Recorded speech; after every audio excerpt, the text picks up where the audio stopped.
कौन है जो सुबह से चला, दिन भर चला, पर पहुंचा कहीं नहीं? ये भैया बताएंगे हमारे बीच वाले। वो कौन है जो दिन भर चला पर पहुंचा कहीं नहीं? ये भैया नहीं, भैया बताओ। नहीं, बगल वाले भैया, नीचे वाले नहीं बताओगे? गुस्सा हो? नहीं, भैया बताओ आप दोनों, वो कौन है? पीछे वाले भैया बताओ, टोपी वाले, वो कौन है जो सुबह से शाम तक दिन भर चला पर पहुंचा कहीं नहीं? टोपी वाले भैया बताएंगे। हाँ, नहीं बताओगे? गुस्सा हो? मैया, ओ मेरी माँ, जा रही हो? क्यों गुस्सा हो गई क्या? जाओ, टाटा।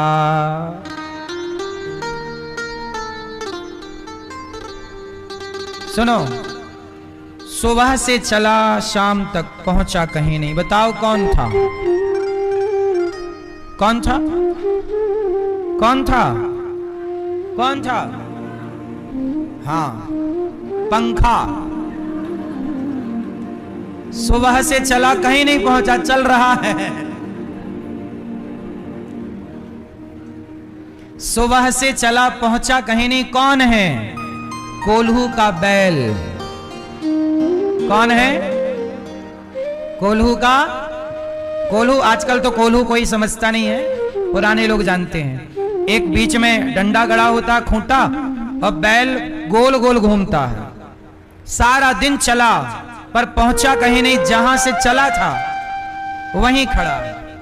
क्यों? क्योंकि बंधा था। एक बार क्या हुआ, एक बार कुछ लोगों ने भांग पी, और भांग पी करके नाव में बैठे, और नाव में बैठ करके चले। बोले चलेंगे नदी नदी चलेंगे प्रयागराज, प्रयागराज नहाएंगे, क्योंकि यमुना जी वहीं जाती हैं प्रयागराज। तो कुछ लोगों ने भांग पी करके नाव पे बैठे, यमुना जी। अब नाव पूरी रात भंगेड़ियों ने चलाई। नशा था ना भांग का, अच्छी हवा भी चल रही थी, मौसम अनुकूल था, ठंडा हवा चली, पूरी रात नाव चली।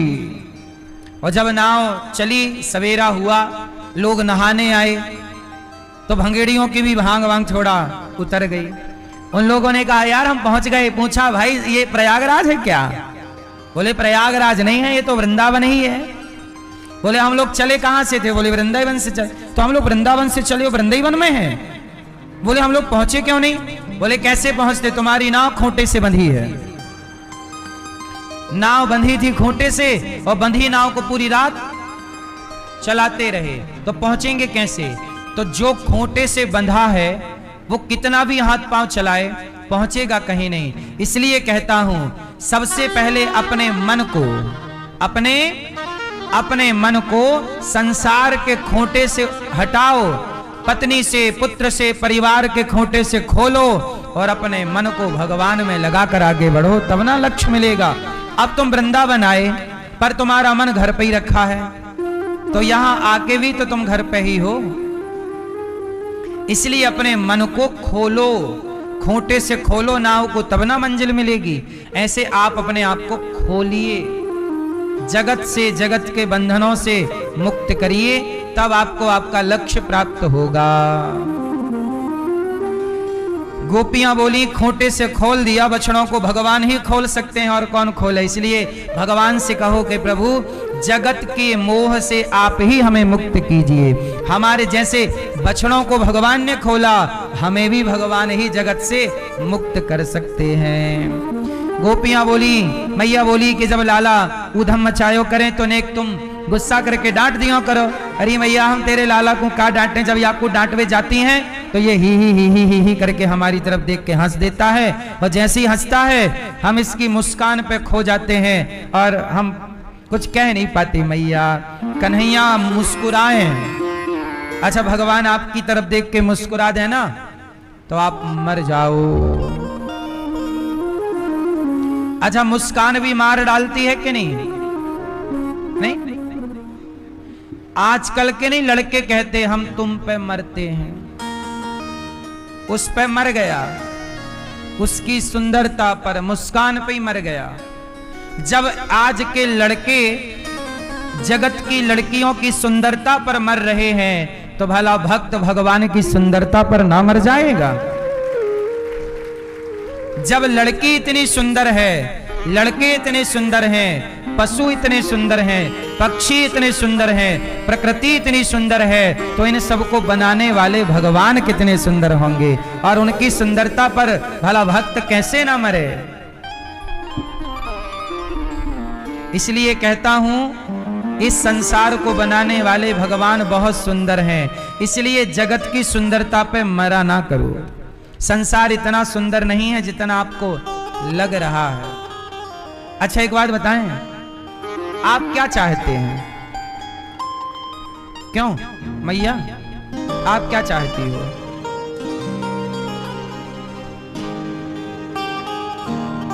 मैया आप क्या चाहती हो? हैं? आप क्या चाहती हो?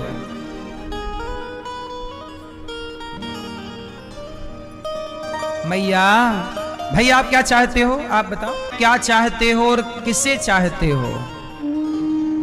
आप जिसे भी चाहते हैं चाहिए, पर मुझे बताइए कि उनको चाहने से फायदा क्या है। इसलिए कहता हूं यदि आपको चाहिए तो जगत क्यों चाहिए, जगन्नाथ चाहिए ना, तो सब कल्याण हो जाएगा। एक व्यक्ति कह रहे थे कि स्त्री क्या चाहती है। अच्छा मैं ये बताओ, स्त्री यहां क्या चाहती है?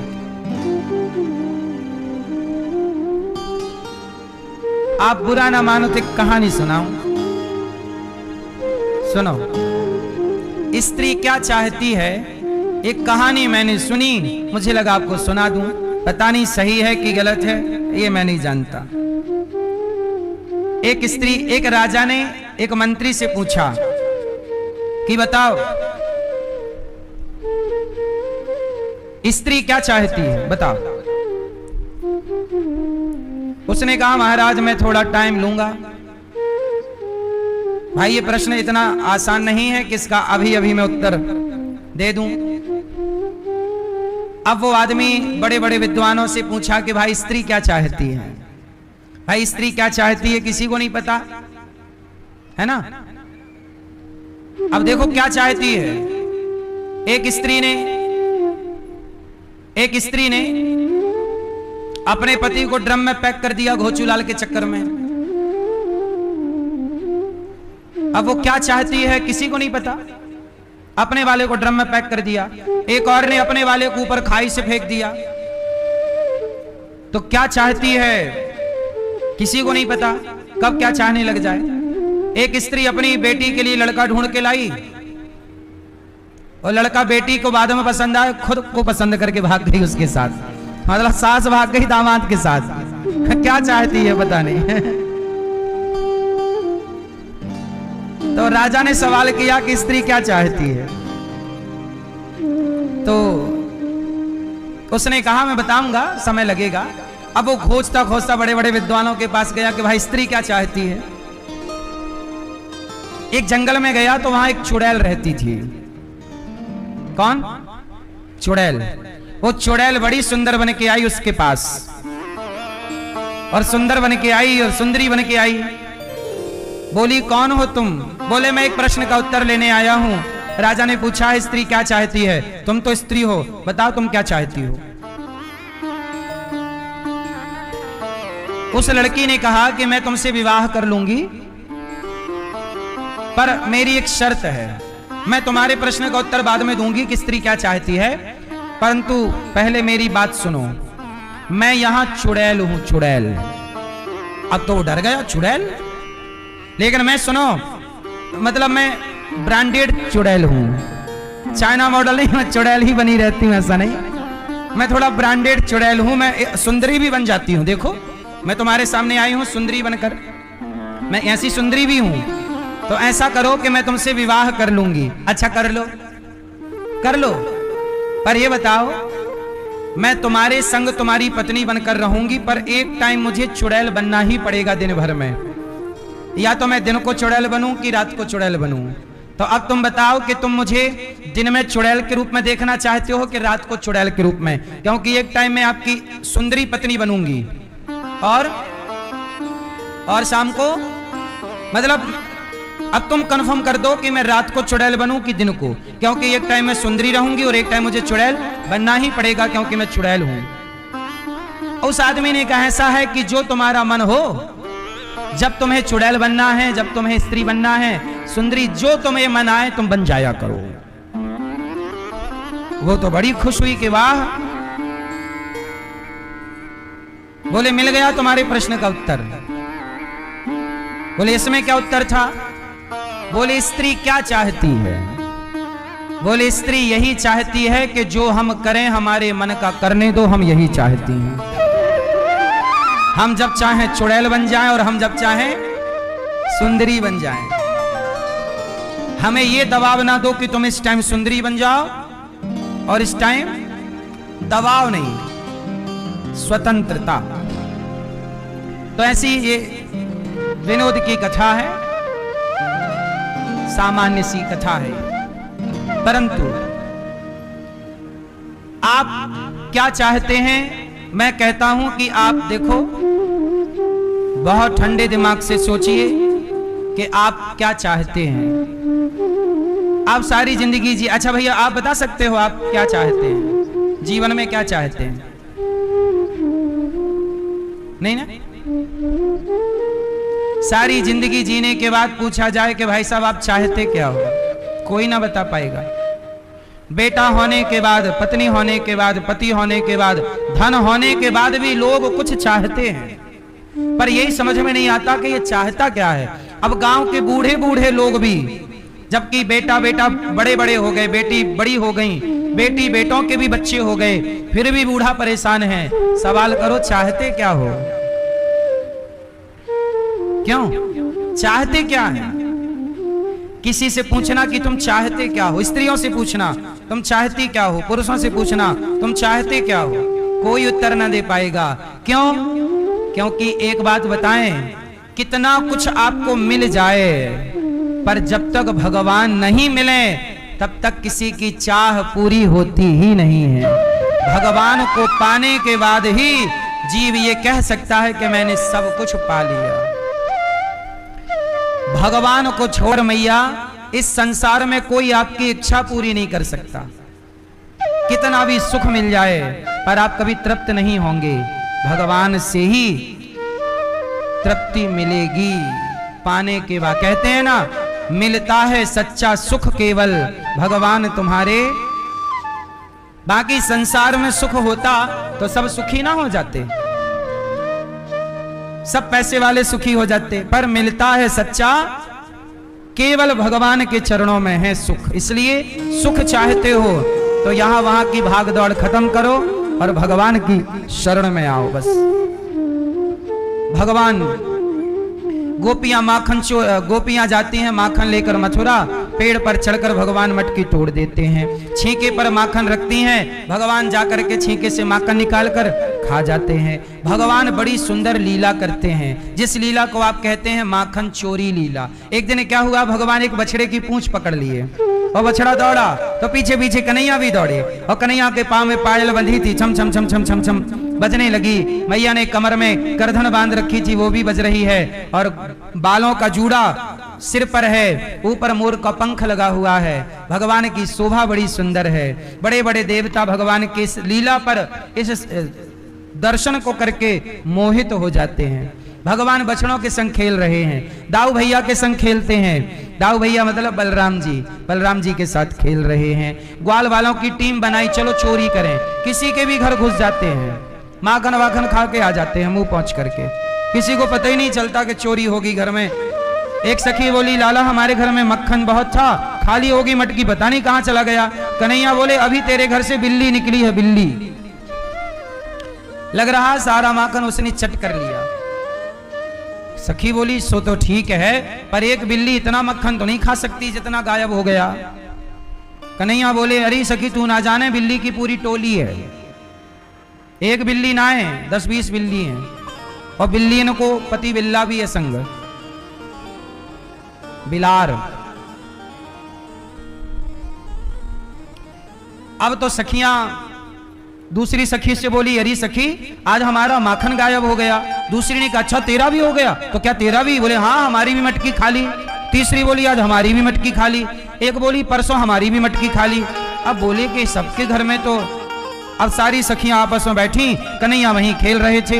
एक सखी ने बुलाया, ए कन्हैया यहाँ ये बता हमारे घर का माखन गायब हो रहा है, कहाँ जा रहा है? तब भगवान बोले कि सुनो, हमारे गांव में बिल्लियन को बड़ो आतंक है, सबरो माखन बिल्ली खा जाए। अब सखियां जैसे तैसे बोली ठीक है बिल्ली खाए, चलो अब देखा तो है नहीं किसी को खाते। अब सारी सखियों ने योजना बनाई कि ऐसा है कि आप में से हम में से कोई एक सखी घर में रहा करेगी। जब पानी लेने जाती हैं तो सब चली जाती हैं, खा जाता है कोई माखन, एक रहेगी पता लगाएगी कौन खा रहा है। अब सारी सखियां गई पानी लेने यमुना जी, और एक दो घर में खुफिया के रूप में रह गईं। अब कन्हैया को लगा सब तो चली गई, घुसे किसी के भी घर में और बड़ी अचक मक्खन खा रहे हैं। अब सखी दूर खड़ी होकर के खिड़की से देख रहे, अच्छा यो नंद को छोरा माखन खाए और नाम बिल्ली को लगाए। अब सारी सखियों को बताए दियो कि सुन भाई सखी, आज नंद के लाला ने सबरो मक्खन खायो और महीनों से वही चिट करे और हमें कह दे कि बिल्ली ने सबरो माखन खाए लियो। अब सारी सखियां गई, मैया ओ यशोदा। यशोदा बोली काहे गो, तुम सबरी काय को आ गई? अरे मैया तो को पतो ना है, तेरे लाला ने हम सबन के घर में घुस के सबरो माखन यादारी के ने खाए लियो, सबरो माखन या ने खाए लियो। अच्छा तो क्या सबूत है कि हमारे लाला ने खाया है? पूछियो वासे। अब मैया आवाज लगा रही है, कन्हैया ओ लाला। कन्हैया आए, हाँ मैया काहे गो? अरे लाला ये सखियां कह रही हैं तैने सबन के घर में जाके माखन चोरी करी है। कन्हैया बोले मैया मेरे घर में इतनी गैया है, मेरी मैया इतनी बड़ी घर की बहू है, मेरे बाबा इतने बड़े आदमी हैं, भला हमें क्या जरूरत पड़ी किसी के घर माखन खाए हुए की? हमारे घर में 9 लाख गैया हैं, हम चोरी करेंगे नंद के छोरा? मैया ये सारी सखियां एक नंबर की झूठी हैं। यशोदा बोली देख लो, हमारे लाला पे तुम आरोप लगा रही हो चोरी करके खाए, हमारे घर में मक्खन की कमी है क्या? अरे मैया हमने अपनी आंखन ते देखी है यादारी को मक्खन खाते भये। कन्हैया बोले मैया मोकू बदनाम करवे आई है सखी। मैया बोली जाओ, जब तक मेरे लाला को रंगे हाथों नहीं पकड़ोगी, जब तक तुम रंगे हाथों नहीं पकड़ोगी मैं तुम सबन की बातों को भरोसो ना करूंगी। अब तो सारी सखियां भाग गईं, पर सखियों ने योजना बनाई कि कन्हैया को पकड़े कैसे। तो पकड़ने के लिए सब लोग अपने अपने मटकी के ऊपर एक घंटी टांग दी कि जैसे कन्हैया आएगा घंटी बजेगी हम पकड़ लेंगे। अब जब घंटी बंधी और गोपियां अपने काम पे लगी, कन्हैया गए ग्वालों के संग मक्खन चोरी करने, और जैसी गए तो देखा तो घंटी लटक रही। भगवान ने कहा रे घंटी, मंदिर में जगह कम थी जो यहां लटक रही हो? घंटी बोली प्रभु मैं लटकी नहीं हूं, गोपियों ने आपको पकड़ने के लिए हमें लटकाया है। भगवान बोले ये बताओ तुम हमारे पक्ष में हो कि गोपियों के? घंटी बोली प्रभु हम तो आपकी दासी हैं। तो भगवान बोले सुनो बंधी तो हो पर बजना मत। ठीक है। अब ग्वालों का गोला भगवान ने बनाया, ऊपर छींके पे पकड़े चढ़े और मक्खन का गोला बना बना के हाँ मंगल मुंह खोल, आ धम्म से दे मारा मुंह में एक गोला लौंदा मक्खन का। हाँ श्री दामा पूरा मक्खन। अब घंटी बंधी तो है पर बज नहीं रही है, क्योंकि घंटी आज्ञाकारी है। घंटी भगवान से दुश्मनी तो नहीं कर सकती, रहना तो इन्हीं के चरणों में, दुश्मनी करके जाएगी कहां, बजना तो यही है। अब सारे ग्वाल वाल खा रहे हैं, जब सबका पेट भर गया, अब भगवान ऊपर से लौंदा फेंक रहे हैं तो आधा मुंह पे जाए, पूरा मुंह मक्खन से भर जाए। अब भगवान बोले सुनो सबका हो गया? हाँ। अब भगवान बोले नहीं मैं भी खाऊं, और जैसे ही भगवान छींके पे से मक्खन का लौंदा निकाले और मक्खन जैसी खाए, घंटी घंटी टन टन टन टन टन टन टन टन टन टन करके बजने लग गई। और जैसी घंटी बजी सारी गोपियां आई और गोपियां आई तो ग्वाला भागे और ग्वाला भागे तो कन्हैया मटकी पे लटके रह गए। नीचे से ग्वाला गायब और भगवान लटके। और जैसे ही लटके मिले अब सखियों ने कहा यशोदा बुलाइयो या की मैया को, या को नगे हाथ पकड़ाती हैं। कन्हैया बोले नेक नीचे तो उतार दो सखी। सखी ने कंधा दिया अपना, पांव रखे प्रभु नीचे आए। चल तेरी मैया से शिकायत करेंगे। कन्हैया बोले सखी शिकायत आज माफ कर दो, अब मैं मक्खन नाई चोरी करूंगो। गोपियां बोली हम माफ कर देंगी पर एक शर्त है। क्या? एक बार तो हमें नाच करके दिखाओ, एक बार हमें क्या दिखाओ? नाच करके दिखाओ।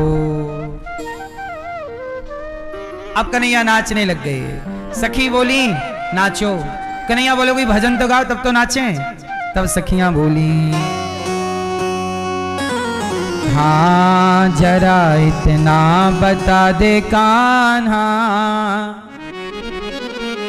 तेरा रंग काला क्यों?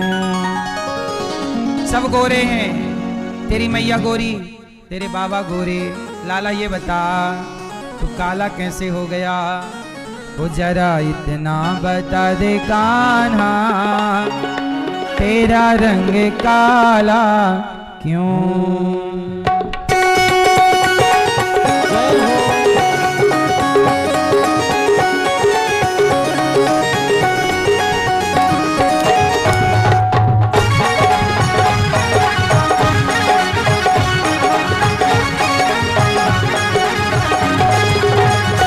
जरा इतना बता दे कान्हा, जरा इतना बता दे कान्हा, तेरा रंग काला क्यों? जरा इतना बता दे कान्हा, तेरा रंग काला क्यों? अरे काला होकर भी जग से निराला क्यों? और काला होकर भी जग से निराला क्यों? जरा इतना बता दे कान्हा, तेरा रंग काला क्यों? जरा इतना बता दे कान्हा, तेरा रंग काला क्यों?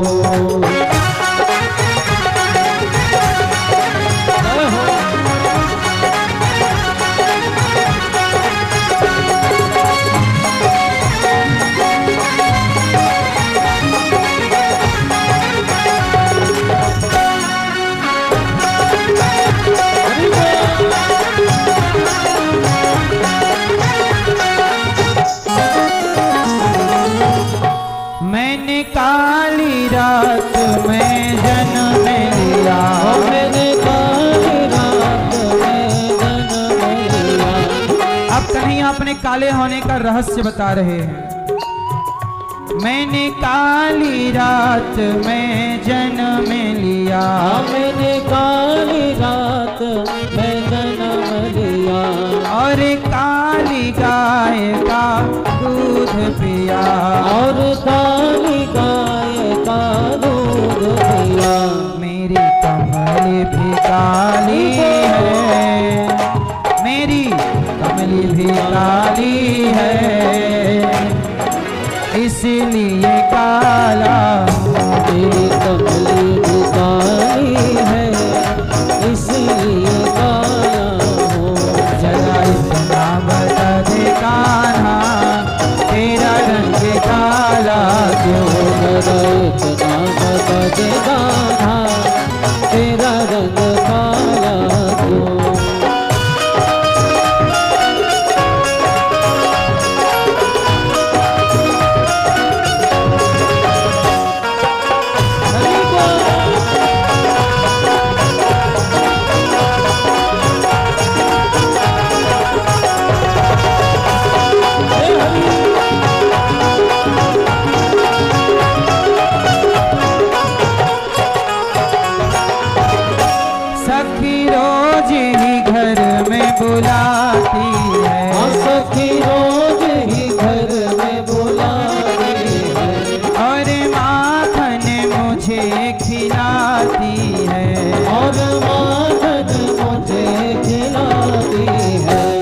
सखियों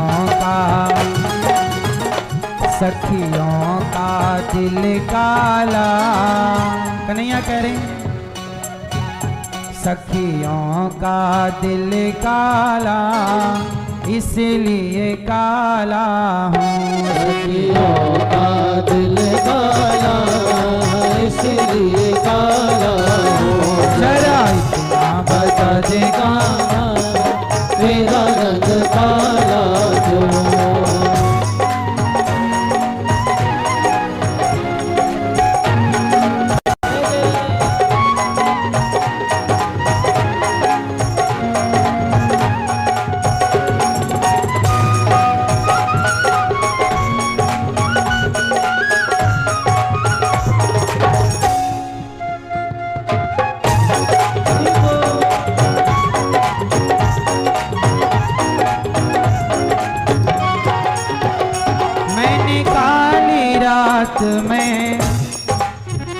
मैंने कालिया नांग पे नाच किया।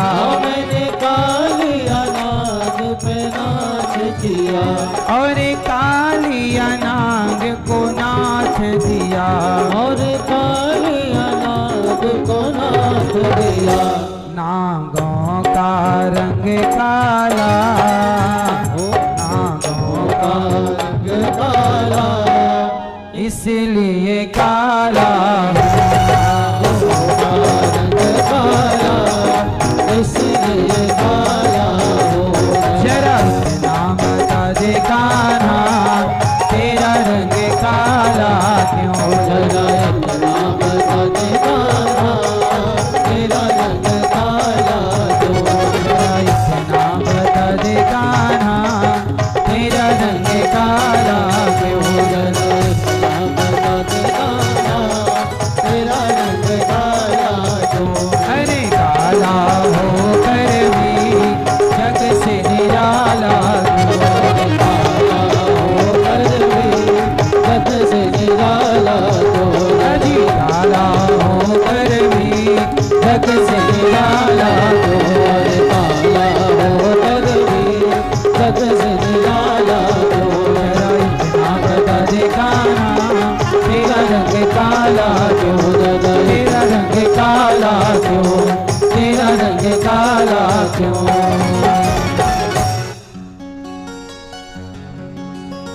कन्हैया बोले सखी सावन में बिजली कड़कती है और बादल बहुत बरसते हैं। बादल का रंग काला, इसलिए काला हूँ। भगवान ने माखन चोरी की, ये लीला की, वो लीला की। मैया ये सब भगवान की आनंद देने वाली लीलाएं हैं। भगवान ना तो चोरी करते हैं माखन की, भगवान चित्त चोर हैं। ये केवल चोरी एक लीला है। जैसे छोटा बच्चा, भगवान क्या बनकर आए हैं? मनुष्य।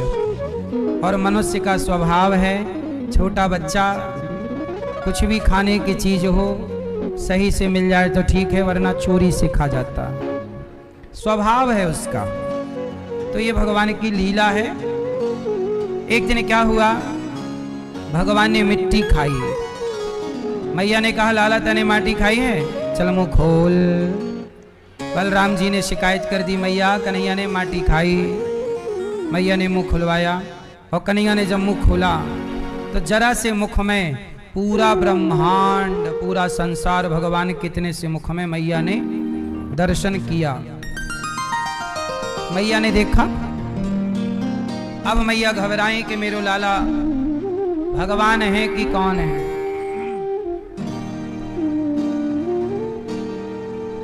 मैया बोली कन्हैया तू भगवान है। कन्हैया समझ गए कि मैया मुझ को भगवान मान लेगी तो लीला बिगड़ जाएगी, सब भुला दिया। अच्छा भगवान हैं भगवान, पर अपनी भगवत्ता को छिपा करके रखते हैं। एक दिन मैया कन्हैया को दूध पिला रही हैं, तभी परीक्षित जी ने सवाल किया कि गुरुदेव ये मैया यशोदा भगवान को दूध पिला रही हैं, जो सबके पालनहार हैं, सबका पेट भरने वाले हैं, उन भगवान का पेट मैया यशोदा भर रही हैं। आखिर कोई तो पुण्य मैया यशोदा ने किया ही होगा। बताइए माँ यशोदा